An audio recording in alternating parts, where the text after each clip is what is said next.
Happy Thursday and happy February, Muskie fans. We're here at your RazerCast. That's Reaker and Zink talking Muskies basketball for the first time in February, the day after Groundhog Day. How you doing there, Mr. Reaker, after probably a late night going out to see the St. John's game, eh?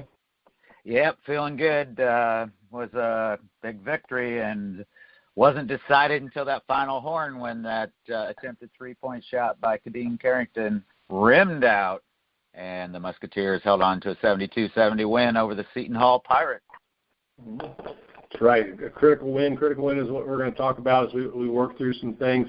Lots of things to talk about today. We'll talk about what's coming up with the week when we play DePaul. And then, of course, we're going to host Villanova coming into Cintas within the next week or so. Of course, we've got Creighton on Saturday. We'll have a little review of that St. John's game at Seton Hall. But let's start by reviewing the big game last week, which was the Crosstown shootout. Unfortunately, the Muskies went down to the Crosstown rival Cincinnati Bearcats in a game that unfortunately not only didn't turn out the way they wanted to, but it turned into a bit of an ugliness. There were some highs and some lows. Why don't you point out some of the positives for the folks there, Jim? Well, the positives that I have, first of all, Trayvon Blewett, of course, put up 40 points. And obviously, after some shooting difficulties early in the season, he has found his range. In fact, he made the quote that night the basket looked as big as the ocean, and he threw in a lot of shots. I think he actually had about 26 in the first half, but continued with 14 in the second half, for a total of 40 points, which is a high for the season for him, and I believe that's a high for anybody on the Musketeers. So in a crucial game, big-time atmosphere, of course, on the road at UC, for him to be able to put up that type of performance, that bodes well for the future, especially given some of the recent developments for the Musketeers as of Sunday. The other big high that I want to point out, and we didn't know how important this would be, but Quentin Gooden in that game got in 15 minutes again in a very, very hostile atmosphere for a freshman, and we've seen his progress continue throughout the season, and he actually scored 7 points, maybe more importantly, had 6 assists, and I believe maybe 1 turnover in 15 minutes in that game. So those were the positives in that game for the Musketeers. And you were there with me. We were watching it together. And if you recall back, I can't even remember. It might have been the player, the young man from Wilmington for UC, who hit a three-pointer that almost came back out. And they were at that time up by 1. That put them up by 4, I think, with under a minute. And then, of course, the Musketeers had to go into foul mode. And, of course, the Bearcats hit their foul shots. And so the actual outcome, the point differential is probably closer than what that shows. That was good. And another positive you usually note, and when you see it, is that they did shoot 83% from the free throw line, and that's a big improvement. So they've been up and down in that category. I always pride Jim on his love for the Muskies and everything, but and this isn't just because I graduated from Cincinnati, but I saw a lot of holes, and I'll sort of highlight the lows, and then we can talk about it. There were some worrisome aspects to this game for me. Yeah, you're right. Blewett had a career game, I think at the second highest point total against Cincinnati ever with his 40 points, and he was lights out. But unfortunately, the rest of the team only shot about 25% from the field. So the team only shot 40% combined. You take Blewett out of the three-pointers, he was 9 for 11. They only were 6 for 17 of the rest of them.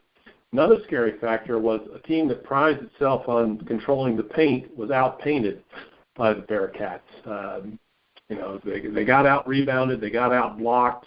When it came to it, the big men for the Bearcats, Clark and Washington, that we talked about, stepped up, and I didn't see the Muskies respond. And I bring this up not to beat up on the Muskies, but these are the cracks we've talked about most of the season, and it makes me worry a little bit the rest of the season. It just doesn't seem like it's coming together, even though they've had successive wins here. And don't get me wrong, Xavier fans, even though we've dropped out of the top 25, the Muskies are going to the dance. There's no doubt about that. They have a very high RPI. They just can't seem to get over this bump in the big games, and that makes it worrisome for it with so many things going on. And when you say that the result should have been closer than it was, I look at it a little differently. Cincinnati made less than half of their free throws, and you take, just make Blewett's effort above average instead of stellar, and they make, a modicum more of their free throws, and this could have been a 20-point game. Yeah, you're right there, and I actually was talking to a Bearcat fan the next day, and he said, and I heard this on maybe a talk show or two, that if you'd have told people that Trayvon Blewett was going to score 40 points and the Bearcats were going to shoot, I think, 50% or less at the free throw line, and the number of free throws they shot, Musketeer fans said, well, we win that game. But, yeah, you point out the major problem in that game that reared its ugly head was the lack of rebounding. And, yeah, of course, the Musketeers for years and years have prided themselves as being a strong rebounding team.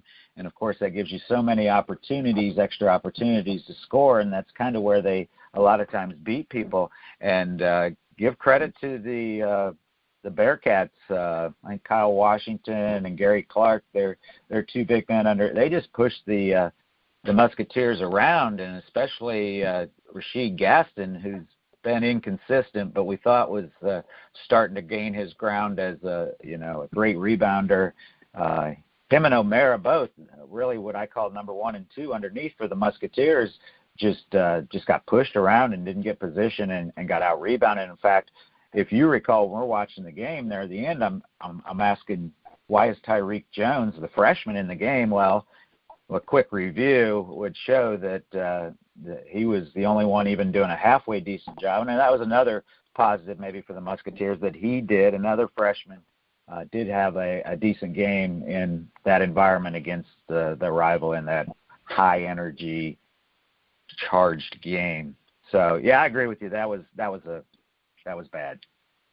Yeah, I mean, you mentioned, Gaston and O'Mara, 0 points in that game.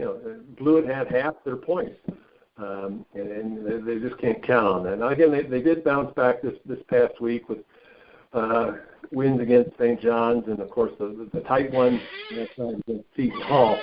Before we get to those, we need to talk about the big news this week, which, we've talked a little bit about the freshmen needing to step up, and they're really going to need to step up now with the announcement that Ed Sumner is out for the season with a torn ACL.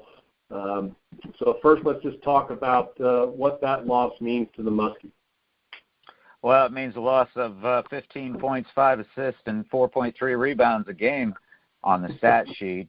And on the other side of the ball, he's also a pretty good defender, especially with the length he has, being a 6'6", being able to – most point guards are not of his height, so he has that advantage. And he's also, of course, ultra quick, and he had really been starting to put things together. In fact, I don't know how much you watch. I don't pay too much attention, but they have where they rank the 60 top players that possible NBA candidates. And at one point he had fallen out of that rating, but he had gained ground in some of his performances and was all the way up to about 22nd, I think, on that list. Of course, tough thing to happen to anybody. And again, for someone, if you recall, he set out his freshman year, his first year on campus, because he had knee problems because he grew so fast. He was like 6'1" when he was a senior in high school, and he grew 5 inches by the time he made it to Xavier's campus. And because of that quick growth spurt, his knees could not keep up, so he had to take a year off his first year on campus. So he's been through something like this before, and, we only wish him luck because we know it's a long road back. And if he's playing even by the beginning of next season, I was kind of looking at ACL tears anywhere from a 7 to 10 month recovery, depending on the individual. So he's got a long road ahead of him. And again, the Musketeers are losing a key point, not only that what he does, but how he makes other players on the floor better by the way he gets in the lane and distributes the ball. Well, yeah, good points there on the effect for Edmond. He on some of the draft lists, he was some of low first rounder, most of them a mid to late second rounder for the NBAs, and then so he'll definitely, I would imagine, be coming back and having to show people that his knee's okay. But looking forward for the Muskies, now who fills that role? Is it Quentin Gooden's point guard job to have the rest of the season, and they've got to see, like you were saying, with some of these younger guys like Jones and Gooden. Miles Davis has left the program. Sumner's now out. Might it be a blessing in disguise that these kids have got to perform in the month of February going into tournament time? Yeah, it turns to Quentin Gooden. In fact, the major problem going forward for the Musketeers as we get into February and, about 2 games a week now, and the grind really starts to set in, lots of bumps and bruises. He's really the only point guard on the team right now, and actually the Musketeers are really only 8 deep with scholarship players. And in the past, there's been a few times where walk-ons have gotten to a point where maybe they had to be used in situations. I'm going to tell you right now, watching the Musketeers all season, I can't even tell you but one of the names of the walk-ons, and that'd be Tim Stainbrook, of course, and he got notoriety because of his brother giving him his scholarship the last year he was there. There's nobody else that's had time on the floor during anything but mop-up minutes. So it's 8 players going forward, and Quentin Gooden's going to have to eat up a lot of those minutes, and he played 35 minutes last night. In fact, the question I had with my counterpart last night, I said, who is the backup point guard? And it came out that, and Chris Mack talked about it in his press conference after the game, it's J.P. McCura. That's who's going to, and it's probably a good choice. He has some good ball handling skills. Sometimes his decision making is a little scary, but I think you're going to see Quentin Gooden, who's a physical specimen himself. He's 6'4", and I think he weighs about 220. He looks like a high school fullback or linebacker, and so he going forward, he's going to have to do the job. Well, he did last night, like you said, 35 minutes. He had 7 assists and just 3 turnovers. So we'll have to see how things go. And Jones got in there for 5 minutes as well. But the people that have been sitting back on the bench that Chris Mack has only tentatively put in the game, they're going to have to come through. And, of course, a scary moment in last night's game as well, Blewett twisting his ankle and having to be looked at by the medical team. Let's talk about the last week then. First win, of course, was against St. John's. Probably a game that ended up score-wise closer than it really was. The Muskies pretty much controlled the Red Storm throughout, but the Red Storm has made some surprises here. Everybody sort of thought they'd be at the back end. They're almost 500 in the conference. Chris Mullins really got them playing. What were the keys to the win on Saturday? Well, I'll agree with you that was probably not as close as the score. Of course, the big event that happened during that with about 6 minutes left in the game was that Edmond did come down hard on his leg and bent backwards and tore that ACL. And he had 17 points and 7 assists to that point, and actually was playing maybe one of the best games of his whole season, where he had started to just take over and become the main focal point of the offense. Quentin Gooden, he had played before that, and actually he ended up with 16 points that game, and he can be a scorer, and he's going to have to be a scorer. In fact, last night, I don't know if you watched the game or not, I think ended up with maybe 5 points or 3 points or something, but he had a few chances to really score inside. He's got some moves inside, and in fact, if you watch the St. John's game, and I've seen this talked about on a lot of boards, is he made a spin move in the middle of the lane and scored that kind of remind you of Edmond Sumner.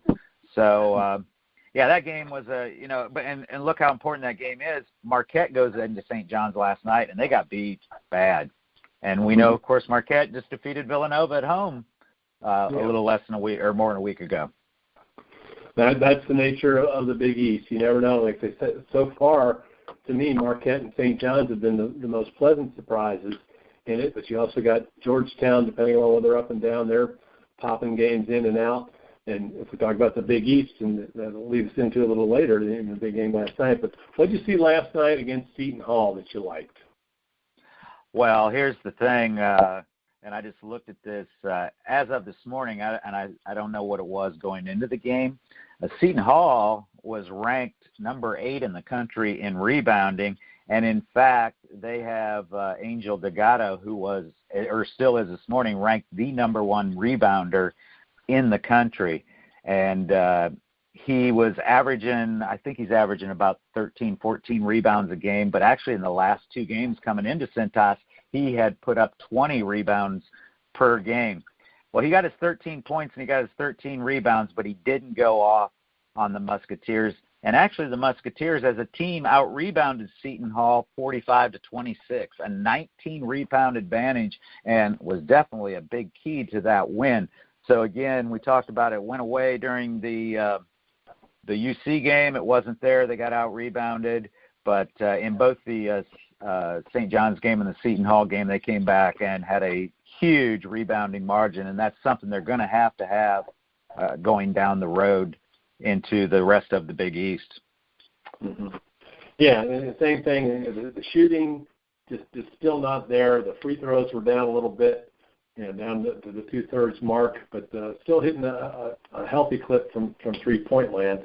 You just hope that they can get it together as they move forward. But 2 good wins to get under their belt after having a very tough 10 days, like I say, playing 4 different ranked teams and losing to them all. And speaking of that, we turn around and on Saturday we have to go to Omaha to a Creighton team that we thought was wounded, but turned around last night and put a whooping on, Tuesday night, and put a thumping on Butler at Hinkle. So maybe Coach McDermott's got the answer, even though they've lost Watson for the season. Yeah, get to the Creighton game in a second. Just a couple more points on last night, and actually will be important going forward. First of all, Trayvon Blewett, yeah, he was a warrior last night because in the first 5 minutes he sprained his ankle pretty bad.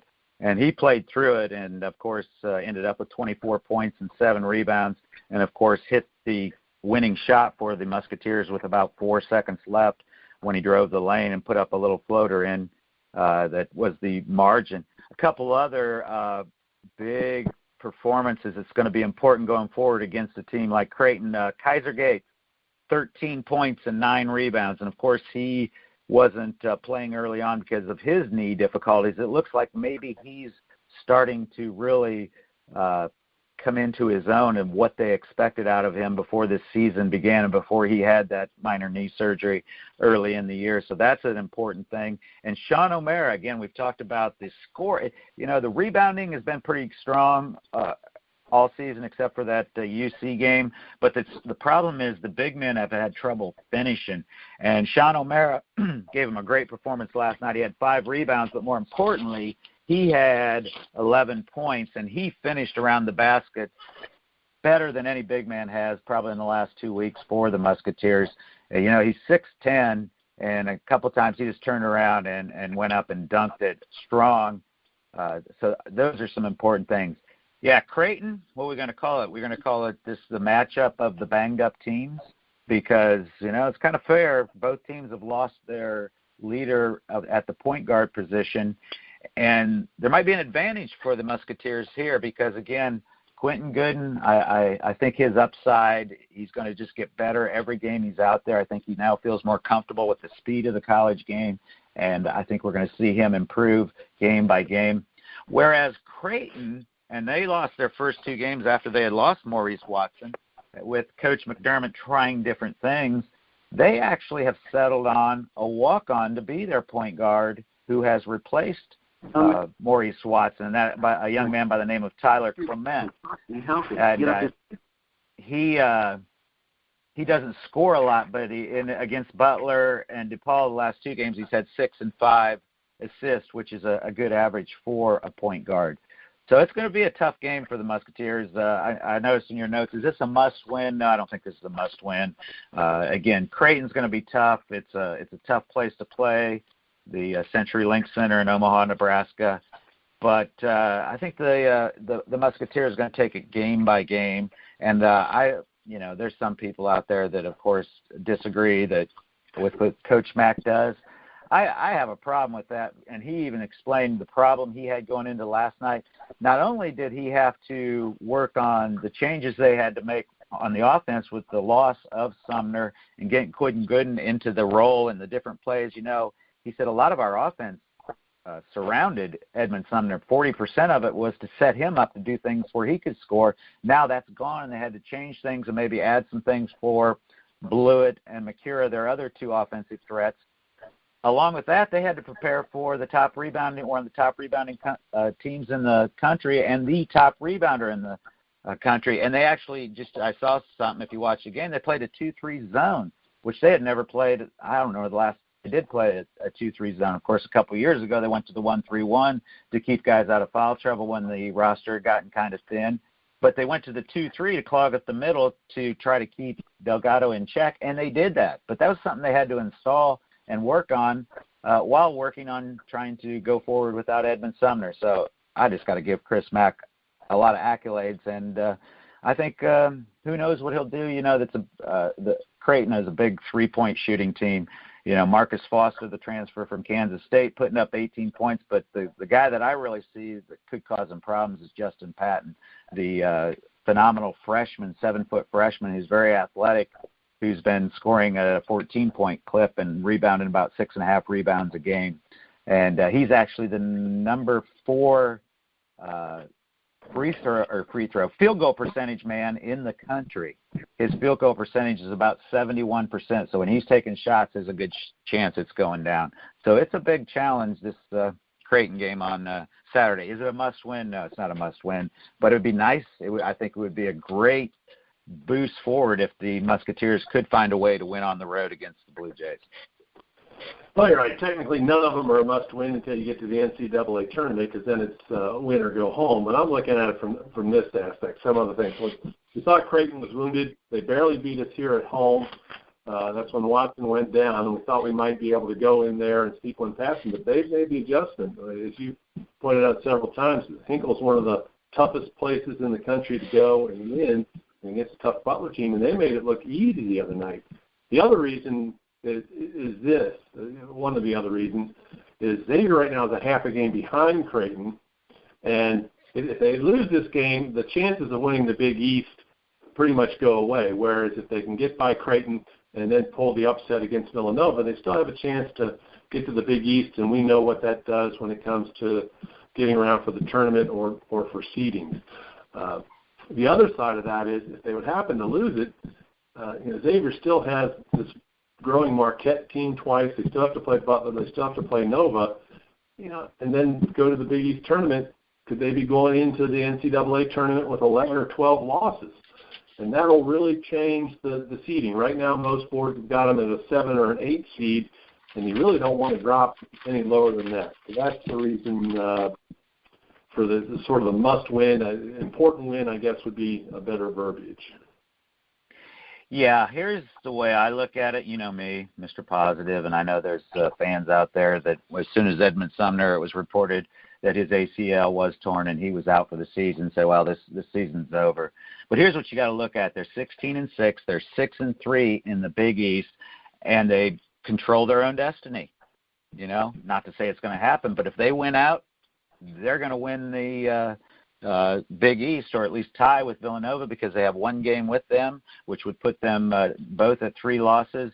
And, of course, splitting the series, it would be a tie for first, and they'd go to the tournament. Now we'll talk a little bit about reality.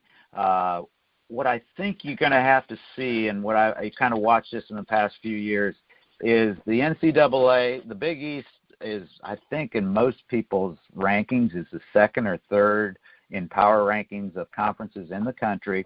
If you have a winning record within the Big East and win a game in the postseason Big East tournament, that usually assures you to go in. In fact, a couple of comments last night before the game was, Butler at this point last year, Butler was 3-6 in their first 9 games in the Big East, but finished up going 7-2 with a 10-8 record in the Big East. and made it into the NCAA. So is the next game important? Yes, but the next 9 games are important. And, of course, you know, it's not going to be easy going forward without Edmund Sumner. But, yeah, we have 2 games with Marquette, who has, you know, they can play well, but they're obviously beatable at both venues. They have 2 games still left with DePaul, who is, of course, the bottom feeder. But, of course, you cannot go to sleep on them because, remember, they almost beat Villanova at Villanova. You know, we've talked about this before. Anybody can beat anybody on a given night in the Big East. The Musketeers just have to, you know, keep going forward, not feel sorry for themselves. Other guys got to step up, and I think we've started to see it with Kaiser Gates and Sean O'Mara and Quentin Gooden, you know, taking up. You know, it's not going to be one person that replaces Edmund Sumner. It's going to be everybody stepping up their game to take the place of his absence. Well, I love your optimism in going 9-0. We both know that's not going to happen in the Big East. That's why I think Creighton on Saturday will give us set our temperature as we go through there. Let's look at we'll talk a lot next week about the Nova game, which is next Saturday, and that will be at Cintas, so we'll save most of the comments for that. But after the Creighton game, you just mentioned it, we have DePaul coming up, and they are the only team right now, only one of 2 teams with a losing record. The other one is the surprising St. John's, which is now 5-6 in the conference. But it is a team that has been dangerous to a couple of squads. So what's Xavier going to expect against this? Luckily, they have them at home coming in next Wednesday. Yeah, and remember, they had Butler on the ropes. Butler had to go to overtime, and actually Billy Garrett had a free throw. If he hit it in regulation, the DePaul Blue Demons would have beaten Butler, and again, they had a 3-point loss early in the season at Villanova.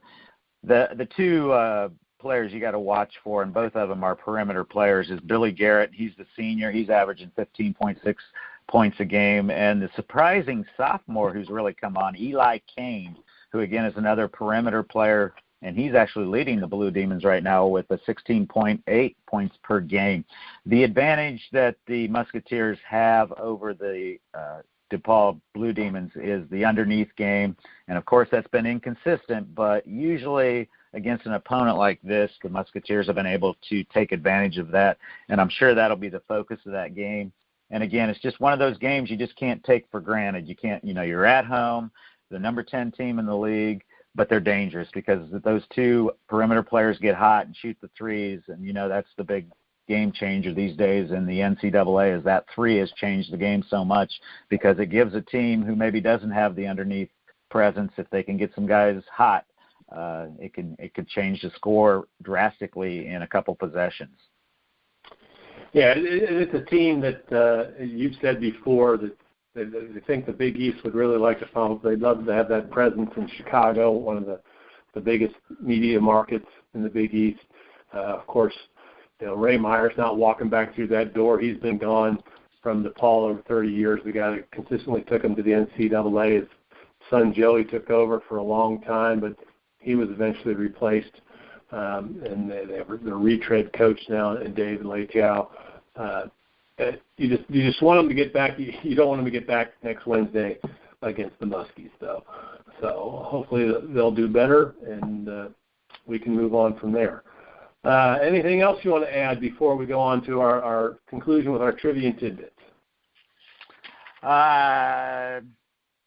No, I think we've covered most of it.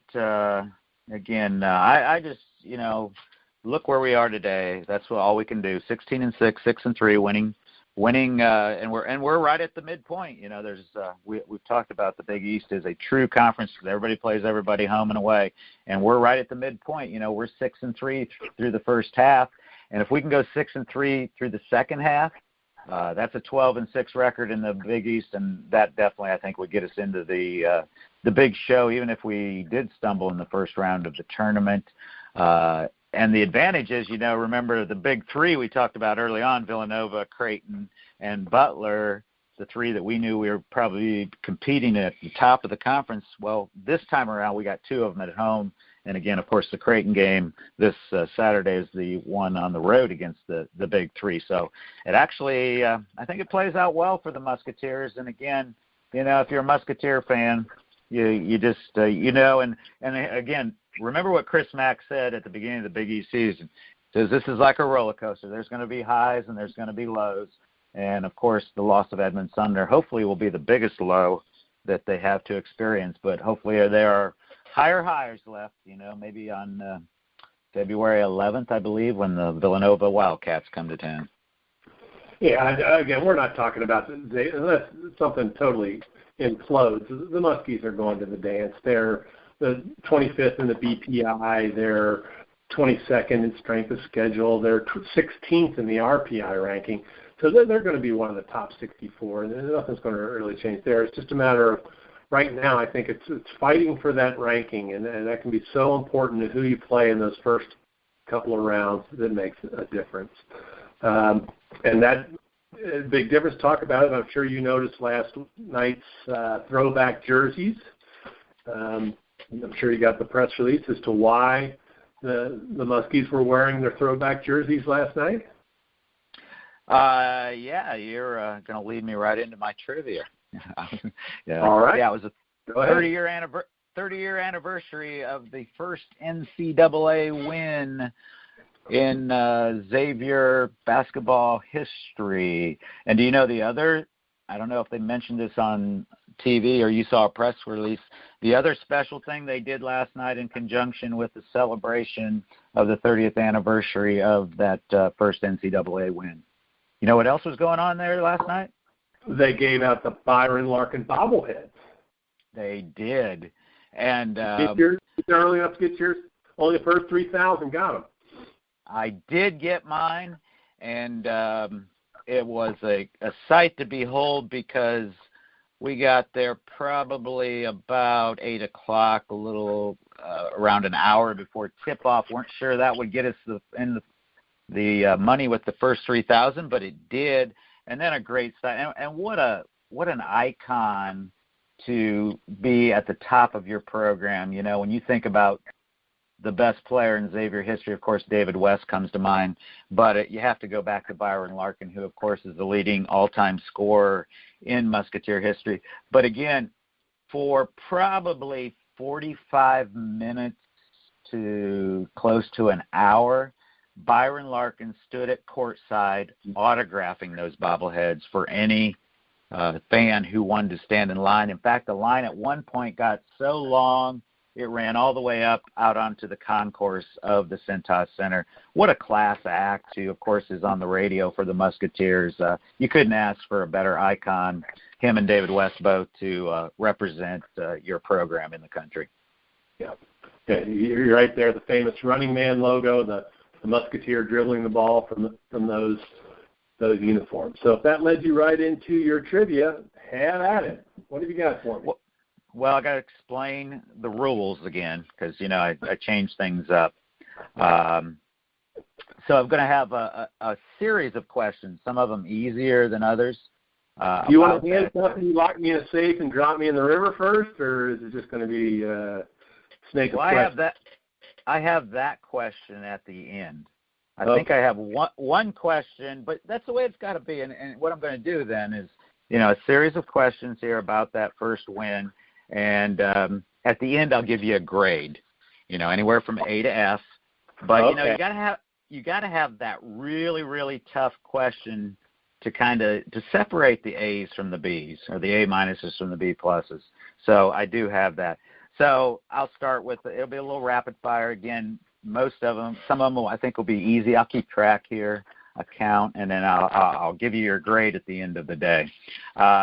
First of all, do you know what major program that they defeated on March 12, 1987 to win that first NCAA tournament game? Oh, most Xavier fans know that one because it was a big seed flop. That was Missouri, who was rated like a 3 or 4 seed, I think it was, and the Muskies were it's got to add up to 17, so they must have been a 13th or 14th seed. It was considered a big upset, even though it was a very close game. Missouri Tigers. The Missouri Tigers. And my next question for you would be, what was the Musketeers' seed that year? What number? You can probably Google that real quick. Exactly. Huh? I just said 13th or 14th. I'll go with unlucky 13. What about that? You're correct there. The Musketeers were the number 13 seed, and, of course, they upset the number 4 Missouri Tigers that year. Next question, do you know where that game was played? What city was that game played in? It was during the tournament. Mm-hmm. So, it could be any city in America. Give me the region. Do you remember what region they were in at least? It would probably be the Midwest. Yeah, I would consider probably the Midwest. You don't know. You're guessing too. Well, sometimes when they make those, you look at that city and like, how is that in? Because they have 3 regions usually east of the Mississippi, and everything west is the West region. So. Well, I know back then that Cincinnati regularly hosted either the first round games or the regional games. They haven't in a long time. So I don't think it was in Cincinnati, but I'll say something close. Maybe it was in Lexington, in Rupp Arena. Oh, good guess. It was a close 2-hour drive for the Musketeers, but it was Indianapolis where that game was played in the then called Hoosier Dome in Indianapolis. Byron Larkin was the leading scorer in that game, of course, and that's, again, why he was honored last night. And I heard when he interviewed Coach Mack, he was so complimentary and so humbled by the experience last night. And, of course, he thanked Coach Mack that there was a victory on the game that was celebrating that. But do you know how many points that Byron Larkin, actually it's the second highest total in any NCAA game? Okay, I'll give you a little leeway. I'll give you within 3 points. What did Byron Larkin? You knew that. It was in yesterday's press release. Okay. I thought maybe the Google. Now we're looking at it. So is the Hoosier Dome, but that's okay. All right. So you're 4-1 right now. So this is and here's the stumper. Besides that being the first win for the Musketeers in an NCAA tournament, it also was another first. Do you know what that was? Another first? Another first. Like I said, it was their first NCAA tournament win. So but it could be. Was it the first game in the Hoosier Dome? First game there. You are correct. It was the first collegiate basketball game to ever be played in the then newly opened, I think it had been open for about 2 or 3 years, but this was the first time that they had hosted an NCAA regional, and that was actually the first game of the day. In fact, my recollection is, I'd have to check this out, I think it was about one of those 12-10 tips, and I remember that because I remember watching it in my classroom. I was teaching away. I was multitasking that day. I was watching the game and also teaching at the same time. So very good. I got to give you an A-. A-. Yeah, if I had just checked pulled out the press release earlier, I'd have gotten an A+. But that's okay. No. All right. Good stuff. We'll finish off with this couple little trivia things. A nice 2 famous baseball leagues or sports leagues, I should say, 1876 on this date. The National League of Professional Baseball Clubs was formed. And, of course, Cincinnati Reds were part of that. We can say that as we're only a couple of weeks away from pitchers and catchers reporting spring training. And even more importantly for basketball, is on this date, 1967, that the American Basketball Association, the ABA, with their red and white ball and the three-point line and a lot of things that crossed over to the NBA, was formed, and then challenged them, and they merged later. And just a little pop culture, a few fun things. 1914 on this date, Charlie Chaplin's first film. 1964, the first G.I. Joe action figures went on sale. Don't call them dolls. They're action figures. And for those of us that in the music and entertainment field, we want to wish a happy birthday to 2 gorgeous gals. Christy Brinkley turned 63 today, and the singer Shakira turns 40. So a lot of things happening today where Puxatawny Phil, the day after he saw his shadow, so we're looking at 6 more weeks of winter, but that also means 6 more weeks of Xavier Basketball and NCAA men. So join us on Tuesday for our RazerCast, where we talk about all things NCAA basketball for the men's side. And next week we'll be talking about Xavier Basketball. Hopefully we've gotten over the Creighton hurdle, and then there'll be a lot of talk about the big game against very high-ranked Villanova. Hey, I got to ask you a question before we sign off here. What's that? I had some G.I. Joes. I know you're a little bit older than me. Did you have some G.I. Joes growing up? Or we didn't have. We had those little plastic things. You know, the real little plastic players. We didn't have any G.I. Joes though. No. Yeah. I guess I know you had five brothers, so it was probably tough. Yeah. One of them would have ended up blowing up one with a firecracker, twisting his head off, or something like that. That's what brothers do. Okay? All right. Well, we're going to call it. Stay positive. We're where we want to be going forward. Go Muskies. Go Muskies.